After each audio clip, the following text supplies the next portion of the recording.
How many of you remember the movie Three Weddings and a Funeral? So a few years ago. Okay, so we're going to do something similar to that today. We're going to talk about 3 bills and a leadership initiative, okay? And the 3 bills that I want to talk about, because Dave asked me to share 3 bills that maybe you hadn't thought of yet for your state. Autonomous technology, an innovative alternative to Obamacare, and then right to earn a living, which I'll explain what that means here in just a moment. First, autonomous technology. What we did this year was we threw a big rock in the pond in Tennessee. Now, Tennessee is a manufacturing state. We're one of the biggest automotive manufacturing states in the country now, with Nissan, General Motors, Volkswagen now has two different vehicles they're making here and have moved their research and development team from Detroit to Chattanooga. We have all the OEMs, second-level suppliers, the second-tier suppliers. What we don't have is a lot of R&D, the brains of the operation. So I wanted to stimulate the process of getting R&D brought into our state. So we threw a big rock in the pond with a bill that we knew would get everyone's attention, and boy, did it.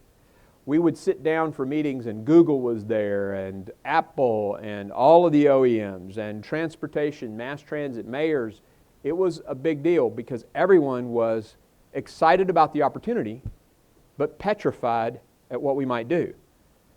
The early states that really jumped into this, like Oregon and California, stubbed their toe massively because they over-regulated, and now the businesses, they don't want to design or test their vehicles in those states. So the real caveat in autonomous technology legislation is you can't be restrictive. You have to basically be unrestricted.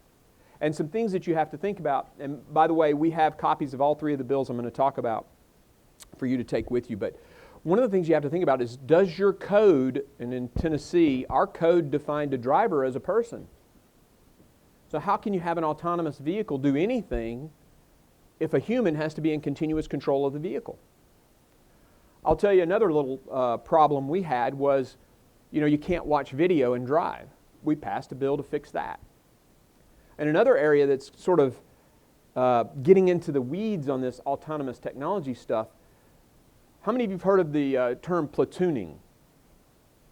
So platooning is where vehicles actually link together electronically and drive down the road bumper to bumper as fast as they want to.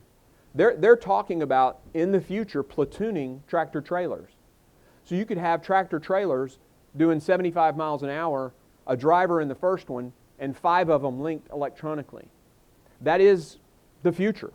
That's where we're going. But in Tennessee, we had a law that said, not that it's ever been enforced, mind you, that tractor trailers couldn't be more than 300 feet or less than 300 feet from one another. They had to keep a space. So obviously, for platooning to happen in the state of Tennessee, we've got to change that bill, that law. So what we've done is this real massive attempt to go through our code and weed out all of these things that are a barrier to the OEMs coming here and testing their vehicles in Tennessee, because we know if they come and test here and can test here, they'll design here. And that's the real goal of the initiative. What we did this year was just define what autonomous technology is. And you can read the bill, but we got pretty specific about that. But the language was brought to us by one of the OEMs on how they needed it to work. And so we worked with them and the other OEMs to make sure it was good. And you've got 2 approaches to autonomous technology. We've got car manufacturers who are trying to add computer systems, and you now have computer companies that are trying to build a car. Google, Apple, these guys, they're trying to make cars. And so how do you get the language of the bill to be inclusive of both of those approaches to designing autonomous technology? I'll give you just a quick story about my experience with it. Audi has an autonomous vehicle. I got in the vehicle. We were doing 75 miles an hour on the expressway. The scientist takes his hands off the wheel, engages the system, and we drive down a winding road, a winding expressway. This thing never leaves the lanes. It comes up behind another vehicle, signals, changes lanes, passes it, signals, and gets back in the lane and continues on. The technology is here. The predictions are that in 20 years, kids won't know how to drive a car.